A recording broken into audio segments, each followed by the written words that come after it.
happen for me. My name is Rusty. I'm an alcoholic. And I'm not an outside controversial issue, you know. I'm a real one. And you know, I don't have to convince you of that, you know. I just have to not forget myself. So I spent a lot of years trying to convince you that I wasn't.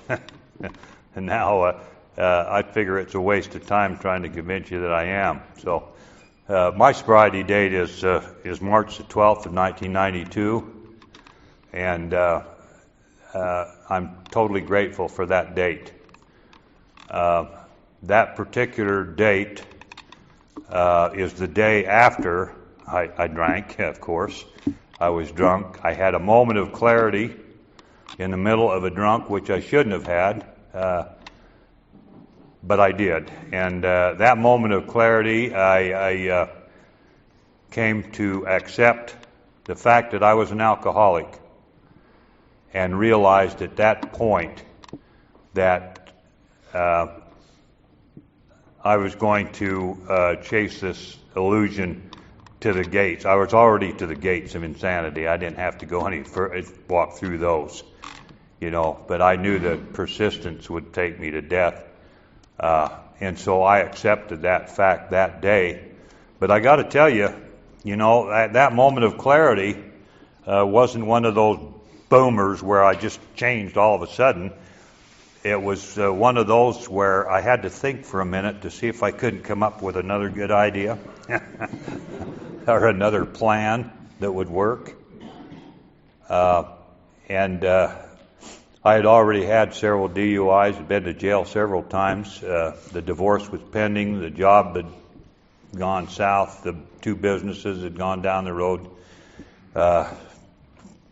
Several cars died from alcoholism along the way.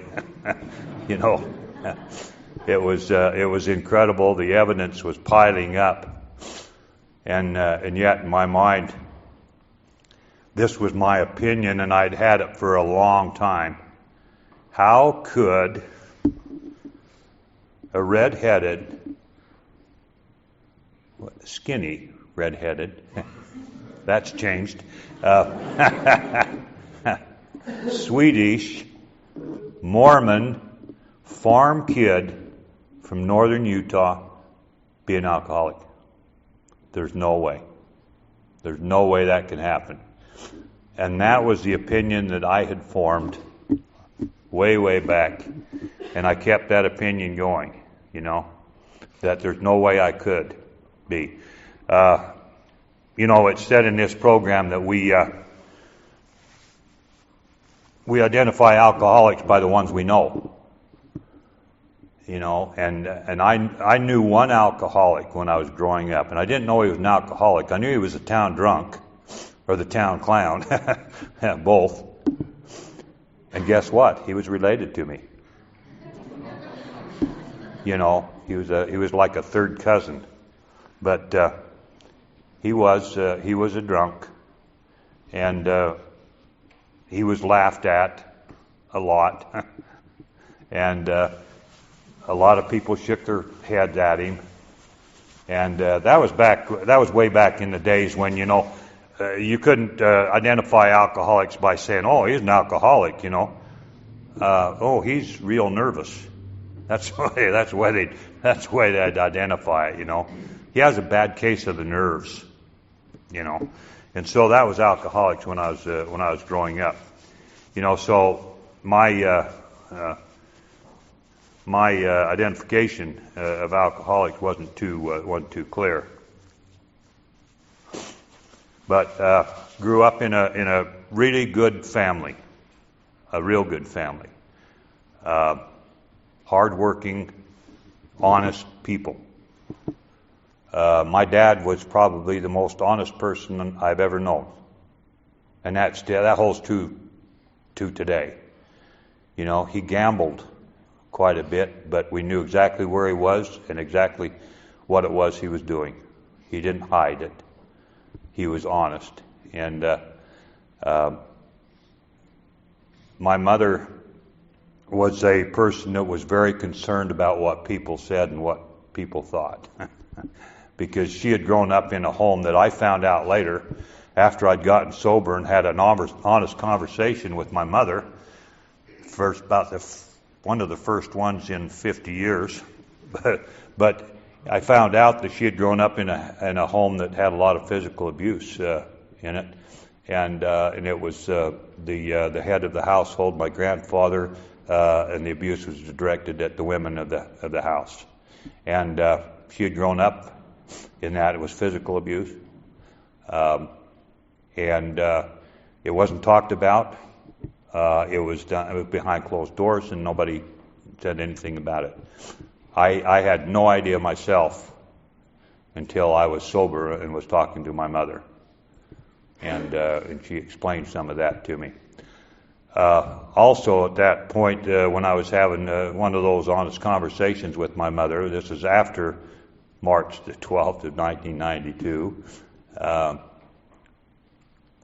I had told her that I had heard that alcoholism was probably genetic, and it was passed down through generations, and she was doing some genealogy work, which is, any of you that know about that in the LDS Church, it's ancestry, it's the family tree, and it's going back and finding out, and she had been doing quite a bit of that for a while, and so I got interested because I had heard it was genetic, and I wanted to pin my alcoholism on somebody. So I asked her, I said, well, you're doing all this genealogy work, you must have found an alcoholic back in the family somewhere, please. And she thought for a minute and looked at me and said, no, as far as I know, you're the only one.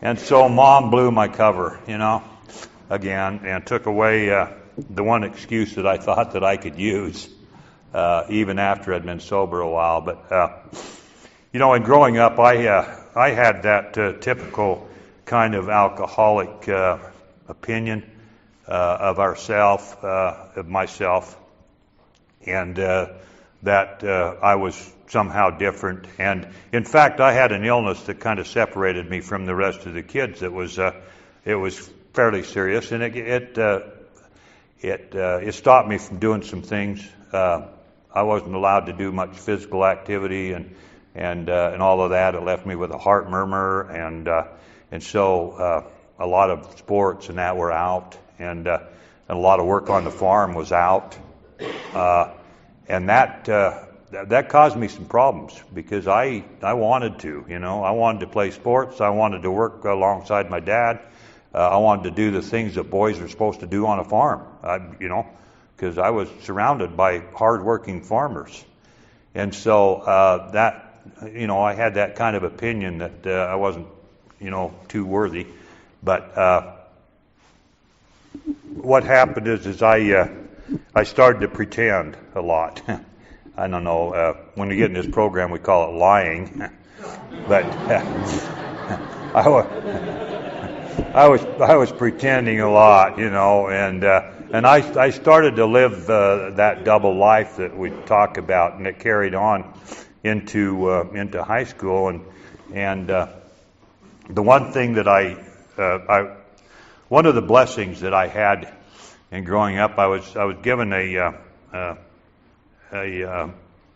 pretty good singing voice, and I sang a lot of did a lot of solo work in churches and weddings and funerals and parties and all of that stuff in growing up, and that was the one place where I was a little special, and that helped me kind of go on, and so I got interested in that. I love to do it. I like to do it, So being up here on a stage, other than that big high step you have to step up to get up here, I told John they need to fix that for older guys.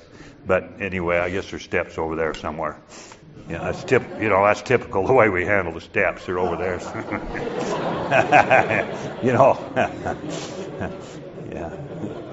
Yeah. Some of these we bought. Yeah.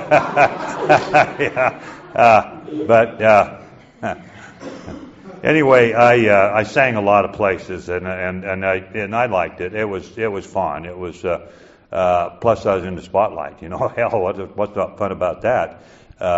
You know, but so I was doing a lot of that, but secretly I didn't want to do a lot of that. I wanted to be back in the dark alleys, you know, and with those. So when I got in high school, I did both. You know, in the daytime I was a good kid, and at night I hung out with the owls. You know, at night, and so I lived that double kind of life for a long time. And the first time I got drunk, I was 14 years old, and I was on a train going to Kansas City. And they opened a club car on the train for a bunch of 14-year-olds. How convenient. And we got drunk all the way to Kansas City. That's what we did, you know, and 14 years old, and not much most of us hadn't had much exposure to alcohol because we were all a bunch of farm kids, because we were going to a convention of future farmers of America. So that was it, you know. And you know, I did something on that trip that was to kind of set the stage for a lot of the same kind of behavior for a lot of years after. I was supposed to audition to sing a solo there at that national convention, and I'd been practicing it for 3 months solid, you know, real hard, so that I could audition for that. And I got back in Kansas City, and I got drunk and didn't go to the audition. And that's after 3 months of working really hard and wanting to do it. I wanted to do it. But, you know, when there's drinking to be done, you know what takes the precedent for an alcoholic, even at that young age, and I didn't know that that's what would happen. That happened over and over and over again throughout my life, you know, especially my drinking life. You know, I would get drunk and not show up. I would not show up and get drunk. You know, it was just you know, chaos. And I learned after I'd gotten sober a while and started to look back at it, I learned that I'd been under the influence of alcoholism all the time, drinking or not, it didn't matter. Sober, in between drunks, I was under the influence of alcoholism. I would make bad choices and bad decisions and wrong moves and form opinions and you know, no wonder they say let go of old ideas when we come in here. You know, we got some old. All my ideas are old now, but you know, we have to change that some way, and thank God we've got a program that will do that for us. But so that I don't spend a whole lot of the time talking about my drunk log, I don't have to convince you that I am. You know, I've already said that. I just have to do the things that have to be done so that I don't forget. Because I did that once. I got sober in 1987 at the suggestion of a judge and a mental health counselor who took me to my first AA meeting. And it was I heard a couple of guys talk about Bountiful, and it was in Bountiful. They took me to an AA meeting in Bountiful, and it was a small little meeting and a bunch of older people there, and they failed. They didn't keep me sober for more than a year and a half. You know, I actually went to 6 meetings and got cured.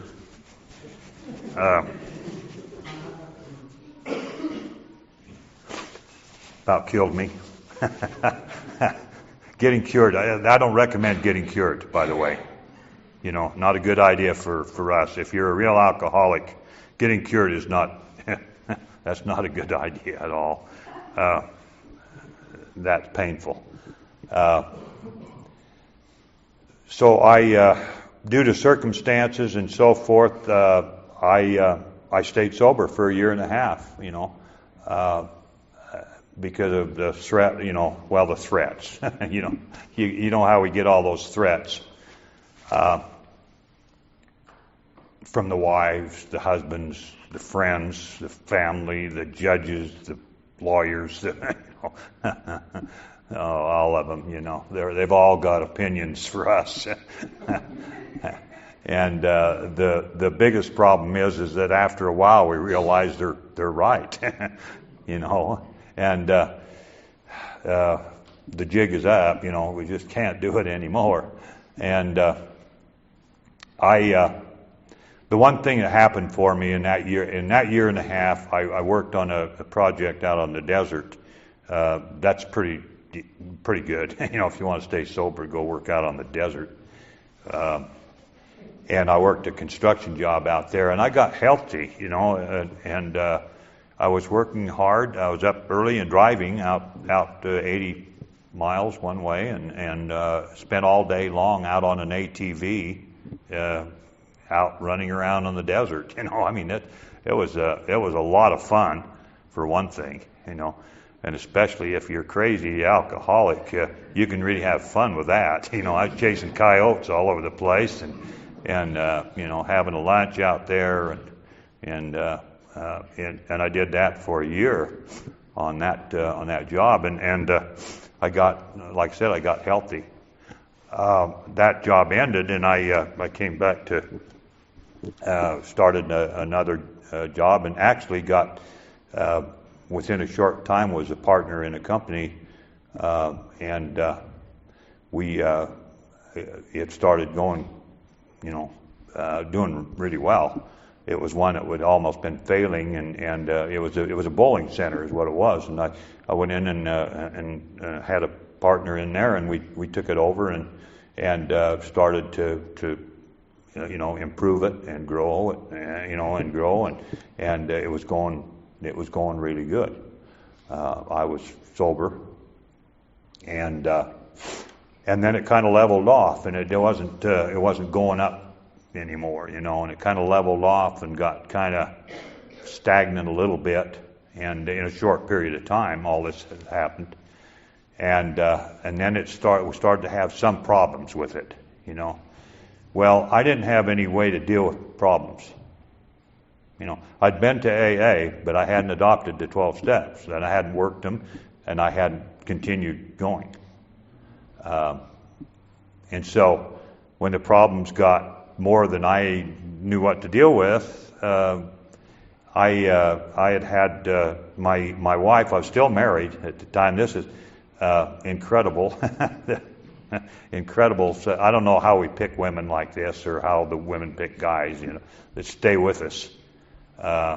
They just won't leave. I don't know what, God, what is it? They have every reason in the world to get the hell out of Dodge, when we're causing the wreckage that we're causing, but they hang in there, And I was still with the same woman that I'd married, and we when we did divorce, we'd been married 31 years, So that's a long-term investment, 3 children by that time, and I was sober that little year and a half, and my wife's uncle had come to visit the family from Colorado, and when they went back to Colorado, he had left one of those cases that holds 2/5 in it. One of them leather cases, a nice leather thing, And is that the drug dealer calling back? No. Oh. No. Anyway, I hope not. But they'd left that when they went back, and naturally, being really smart, I put it in my bedroom and sat it there, And so for a month, those bottles started talking to me every morning. I'd get up, I'd wake up, I'd roll out of bed, and that's the first thing I saw. And I knew I was in that case, and a little chatter started, One. You can have just one. Just one won't hurt, Nobody will know. You've been sober a year and a half. You're all better. You're cured. And so one morning I woke up and I was going to bowl in a tournament. And I thought one of those good ideas came roaring from the past and said, you ought to have a drink or two to relax and just one or two to get relaxed and go bowl, So I had two, and I went and bowled, and it was great,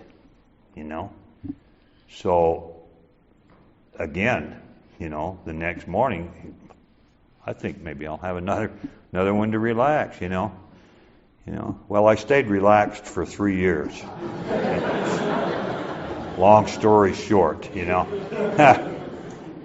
Within about 10 days, I was drinking more than I had when I had quit a year and a half before, and I was in trouble with it then.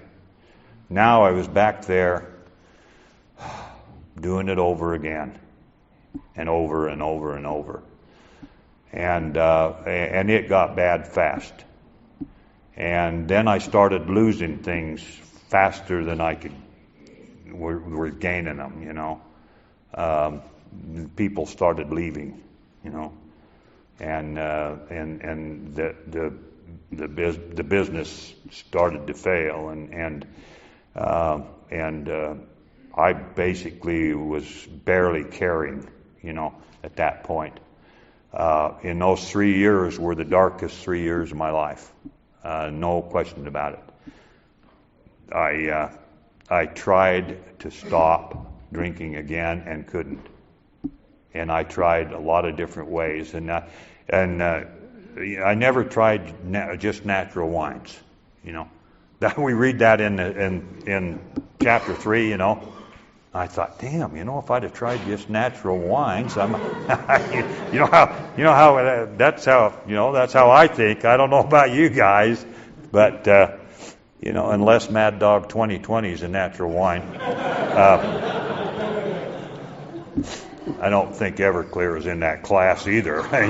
But anyway, I got thinking about it, but I got on the wrong subject there. My thought is going there, and some of that never goes away. By the way, it just doesn't come around often. We don't act on it. Hopefully, at least I don't. And so, what happened in that 3 years, like I said, was the darkest days of my life. I couldn't drink the sick away anymore.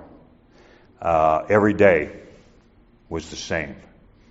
It was just gray, and it was painful, and there was just nothing happening. It would just go on and on and on.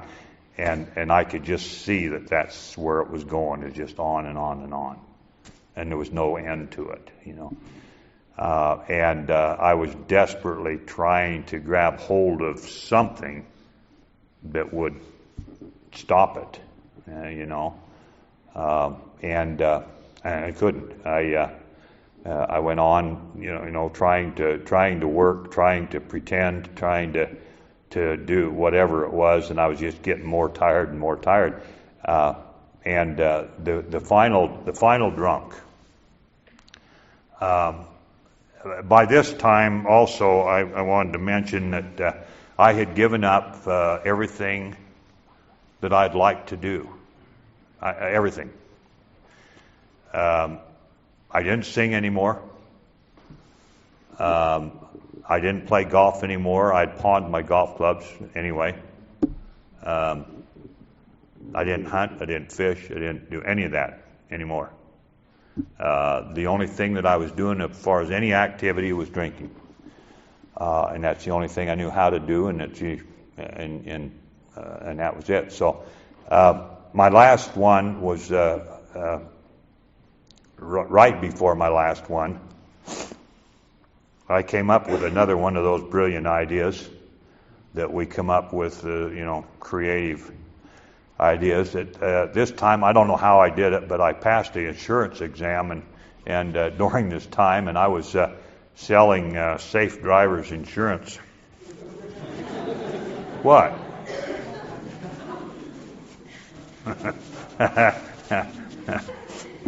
Door to door. And I made a slight error in judgment during that time, and I was, I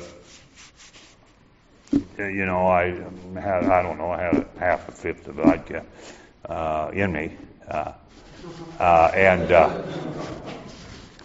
decided to try to sell some Safe Drivers insurance to an off-duty deputy sheriff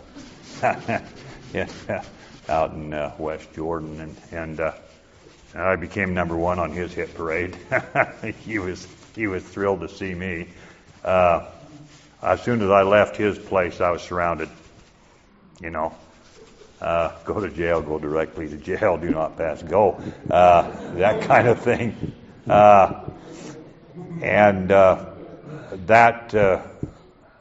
That one, I had a nephew that was an attorney, and he got me off fairly easy on that one. It was a healthy fine and no jail time. Incredible. I don't know how that happened, but because that was my third DUI, and two of them were pretty close together,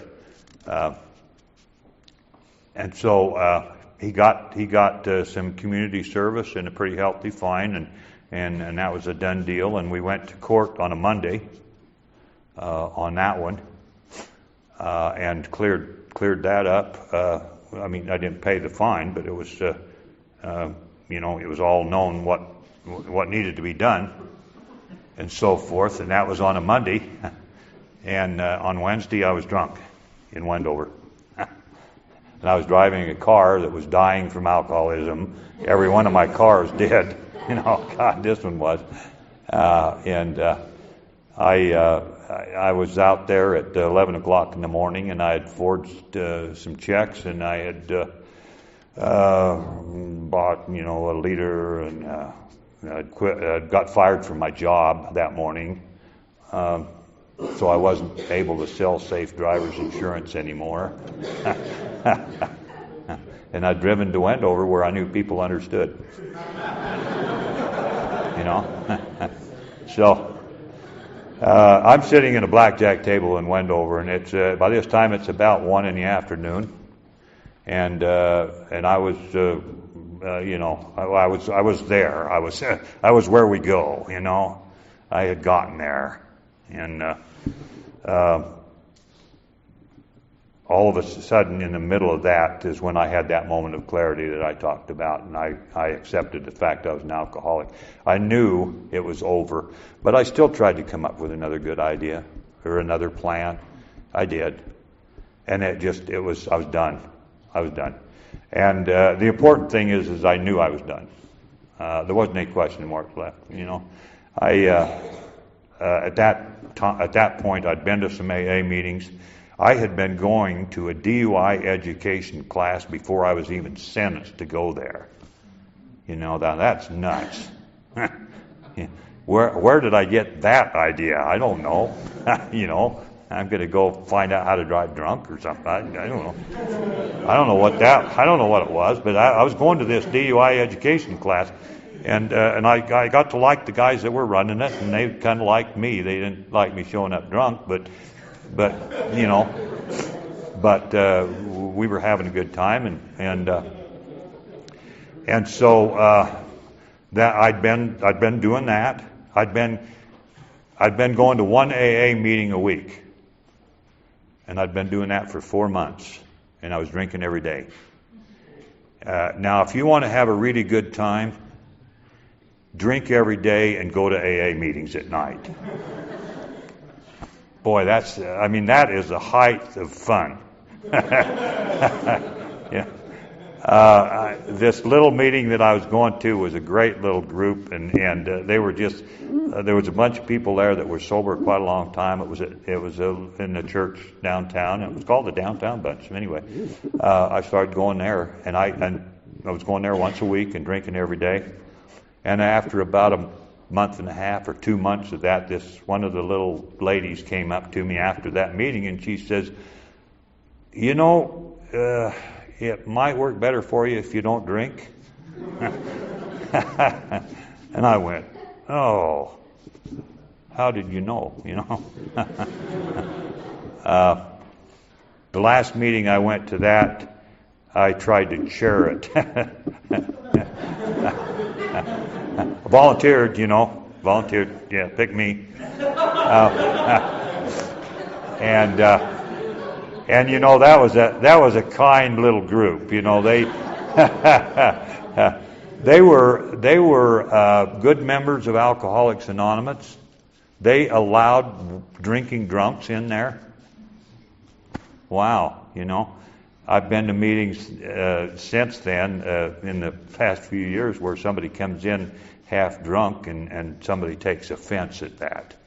We can't let a drunk in here. Look around. But the day that we don't let a drunk in a meeting of Alcoholics Anonymous is the day when the traditions aren't working very well, as far as I'm concerned. As long as we're not disruptive, and if we can drink and be nice. Not many of us can do that, but anyway. So anyway, I'm out there, and I had that moment of clarity in that meeting, and that was 2 days after I'd settled a DUI. And so a moment of clarity, I was done. Got to get to Salt Lake, get help. I knew who to call. I'd call the guys in the DUI education class when I got back to town, and they could help me. Well, I got to halfway. I got to Eagle Range, Dell. Pulled off of the freeway, car that was dying from alcoholism, remember. And a messenger from God pulled up behind me in a highway patrol car. And came walking up to the car, and I got out of the car, which you're not supposed to do, and he's... I got out of the car, and he says, and I remember this. I shouldn't remember anything, but I remember this one. He says, "What's the problem, sir?" And I said, "I'm an alcoholic. And I'm too drunk to drive, and besides, I'm on a suspended license, And if you ever seen a funny look on a highway patrol's face, yeah, he had that look. Okay, we're going to jail again. Yeah, we did. And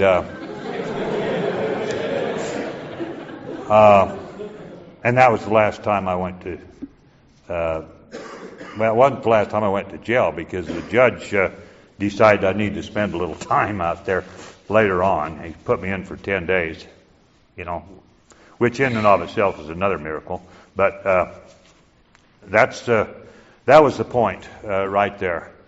I called the guys that I've been hanging out with in this DUI education class, and he told me to come on down. He says, "Come on down, let's talk." And he took 2 days off of his work and spent with me, and he basically 12-stepped me. He told me his story, and I don't know how the hell he survived. He had a story, but he told me one thing that was the thing that changed my whole pattern after that. And he told me to turn myself into Fellowship Hall and find out how those people are staying sober. Because he told me the truth. He says, "You don't know how. He says, I've seen you now for about 5 months. You've been hanging around and coming to our classes. God only knows why. You're going to be sentenced to them now. Yeah. Again. But he says, you don't know how, so go find out how those people are doing it. And the next day I was at Fellowship Hall. And I spent the next 3 months almost every day at Fellowship Hall. And in between, some other places, I kept going to this little downtown bunch meeting. And I'd go to every meeting at Fellowship Hall. And I started to meet old-timers there. And the old-timers, believe me, they saved my life. They saved my life. They were willing to take the time and sit and have coffee and smoke cigarettes and tell me the truth and ask me how they could help, And at that period of time, UTA was my higher power. I didn't have transportation. Oh, by the way, I left that car in impound in Tooele. Yeah. That damn car didn't know how to do it right, so I got even with that one. But I didn't have a license to drive one anyway, so why tempt me? Because, you give me a car and a non-license, it don't matter. I got the car, right? Cars are supposed to be driven, so that would be my thinking.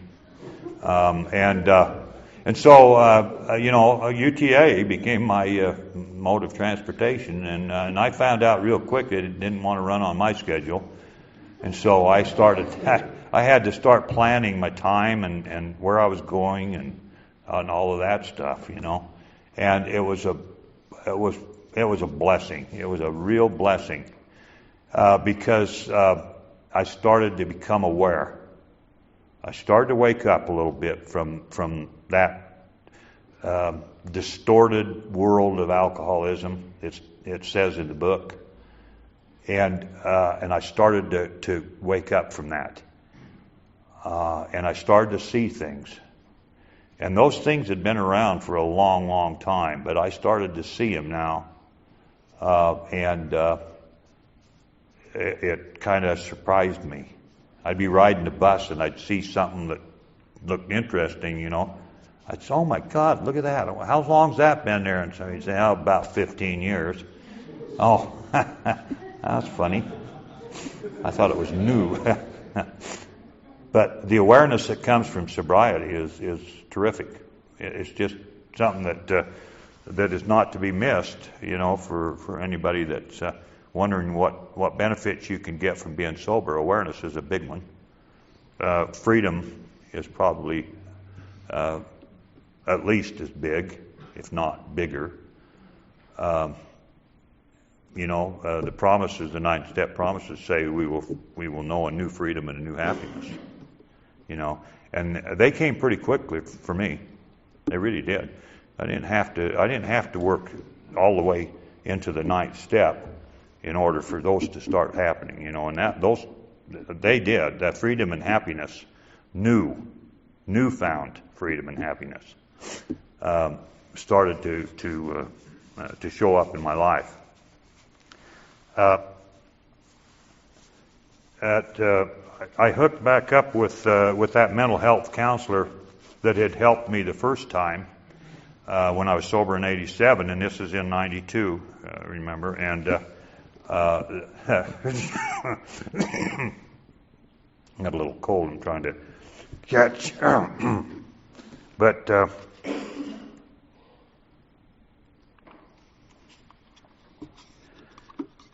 I called her again, and she said, come on out and let's have a visit. And this was right before I was to go in front of the judge, and I went out to see her, and the divorce was pending. I was going to see the judge, and I could have been going for a year. That was very likely at that point.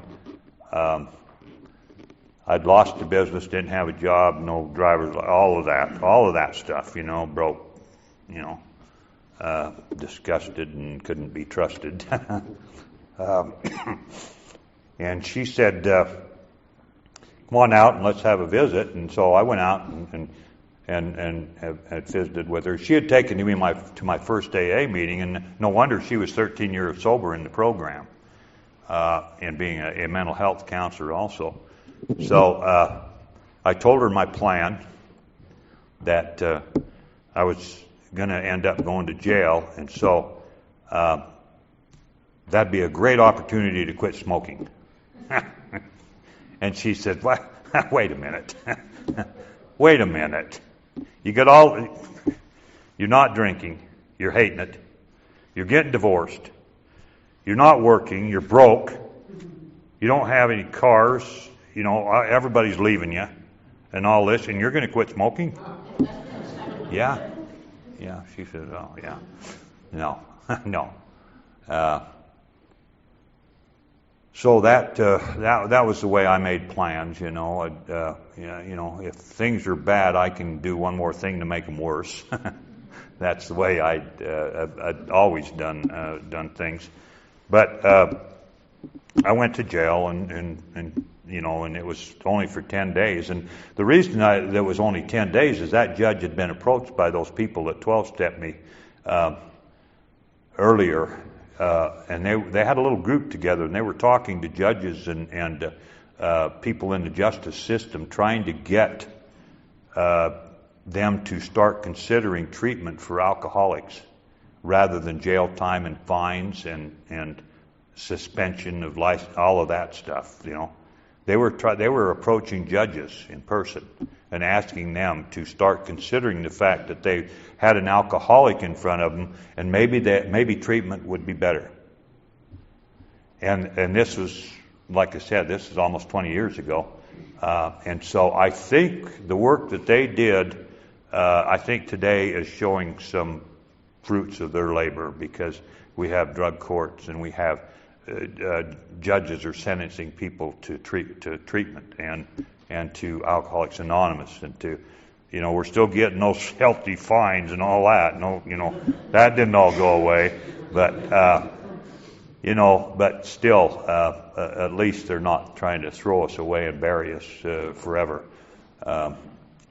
So I started to hang out at Fellowship Hall, and I'll never forget one of the old timers. I wish I could remember who it was. I met so many of them, and you know, and this program has just got a whole bunch of unforgettable characters running around.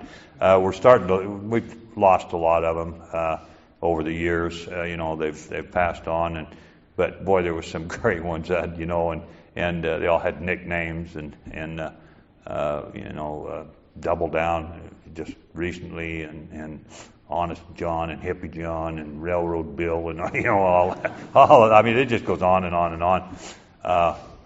But one of those old timers, I was sitting at Fellowship Hall, and I was sitting there drinking coffee and smoking cigarettes with him, and I was telling him my sad story about how bad everything was, you know.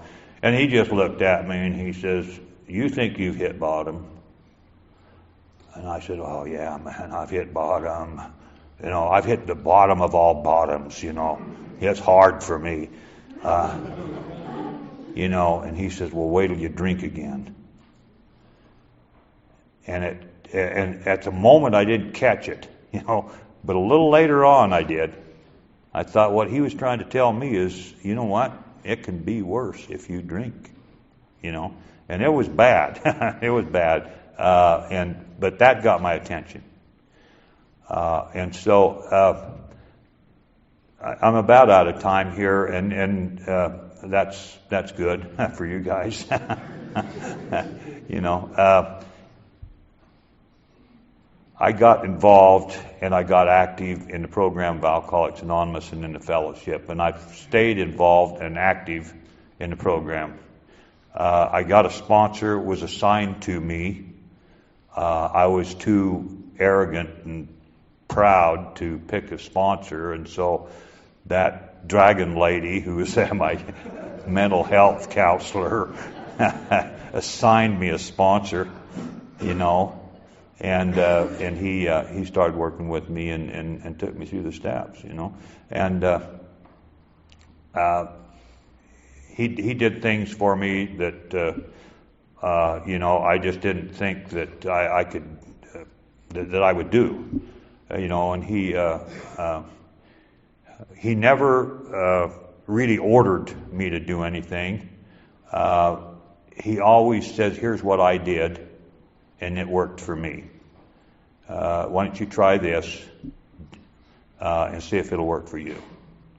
And that was the approach that he took, and I needed that, and we worked together on that. And the one thing that he did have me do is for the first while is call him every morning, and he would tell me to read page 311, 312 in the big book, and that's the old third edition. That's the one I grew up with, the third edition, and now the fourth edition page numbers kind of throw me, but it's 275 now. And that's in the Keys of the Kingdom, and it says that this is a plan of recovery that's not over and done with. He recognized that he had a hit-and-run artist here, and I would be looking for a drive-in window, and I would get in and get out real quick, I'd grab a little sobriety and be gone. And so he did the things that kept me around and interested and got me active and involved in the program. And I'll end with it's almost 9 o'clock, so I'm going to end with the one thing that I try to practice on a daily basis now, and I have for a long time because I heard it when I was reading it in a big book study, and I've tried to adopt it is my practice now. And on page 14 in Bill's story, it says, if an alcoholic fails to perfect and enlarge their spiritual life through self-sacrifice and work with others, he will not be able to meet those low spots that are sure to come. And if he's unable to meet those, he will surely drink again. So to me, the key of this thing is, and it's a lot of fun. I have a lot of fun. The key is self-sacrifice and work with others. And God bless you all. Thank you for bringing your sobriety here tonight. Without your sobriety, I wouldn't have mine. Thank you.